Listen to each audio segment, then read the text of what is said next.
Welcome back, everybody. It's a brand new episode of 5 Minute Majors. I'm your host, Derek Harper. Well, bad news for the WHL. The drought continues. Congratulations to the OHL and the London Knights as the Knights clinched their third Memorial Cup title in franchise history. They defeated the WHL's Medicine Hat Tigers 4-1. The drought now stands at 11 years. That was when the Edmonton Oil Kings won it in 2014. So, congratulations to the Oil Kings, I guess, getting to keep that record longer as the last WHL Memorial Cup champion. And I'm sure we'll see them make some deep runs here in the near future because they never stay down for too long. But we'll get right to it with the 2025 Memorial Cup All-Star team that was announced on Monday. The London Knights and the Medicine Hat Tigers. Obviously, they were the ones that showed out. So we'll get started. Forward, Easton Cowan from the London Knights. Congratulations to him. And then the likely future number one pick in 2026, Gavin McKenna from the Medicine Hat Tigers. Also a forward. Denver Barkey from the London Knights. Defenseman, Sam Dickinson, London Knights. Defenseman, Tanner Molendyk and Nashville Predators prospect from the Medicine Hat Tigers. And then from the London Knights, goalie Austin Elliott. Congratulations to those players. As far as the impact that the offseason will have on Medicine Hat with Penticton's expansion selection, whether it'll be a draft pick or a player, is yet to be seen. Once we learn that news, we will write that up and put it in a video. So you will hear about that whenever that news breaks.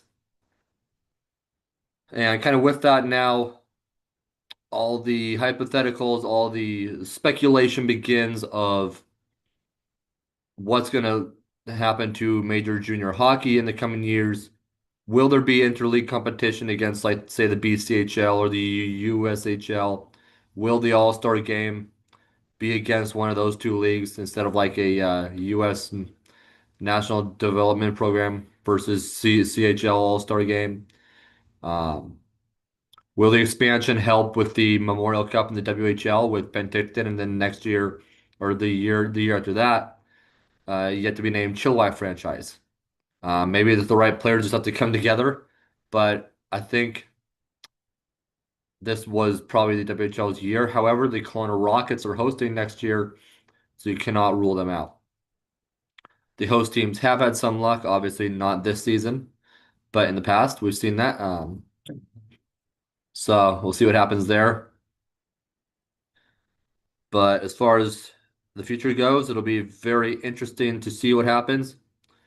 The WHL announced on Wednesday the home opening dates for the 2025 to 26 regular season. Some interesting matchups. Usually it's like divisional rivals. Uh, Penticton will face rival Kelowna in their home opener. But the one that kind of has me scratching my head a little bit, the Portland Winterhawks, after a completely renovated Memorial Coliseum over the offseason, which I'm excited to see what those renovations look like outside of renderings. They'll play the Saskatoon Blades. I think the matchup will be very entertaining, very tight game, but I'm just a little surprised there because usually it'd be against Seattle or Everett, somebody like that. But I guess the Blades are going to do their U.S. swing really early, so be interesting to see. Maybe it helps the Winterhawks with playing maybe a little bit higher level competition. Then you could argue some of the U.S. division is. Uh, I know the Blades didn't make a huge deep run, but it was quite the showdown last year when they played in Portland. So we'll see what happens there. The CHL also announced back on Wednesday, May 28th, an equipment deal. Beginning with next season, Under Armour will become the exclusive jersey and socks and exclusive training footwear and apparel partner of the CHL, its member leagues, and 61 clubs, while Bauer will serve as the official equipment supplier. So there's that. And another challenge that the CHL and NCAA agreement has presented is players leaving teams earlier than they might um, for college instead of staying through their 20-year-old season in the CHL. So we'll see how teams adjust to that in the coming year. This is obviously kind of the first year of that, and first year of kind of players doing that after the season ended. So we'll see maybe the sort of players that choose to go the NCAA route versus stay in the CHL. But that is definitely something to watch. As for any other future news, we'll keep you posted in next week.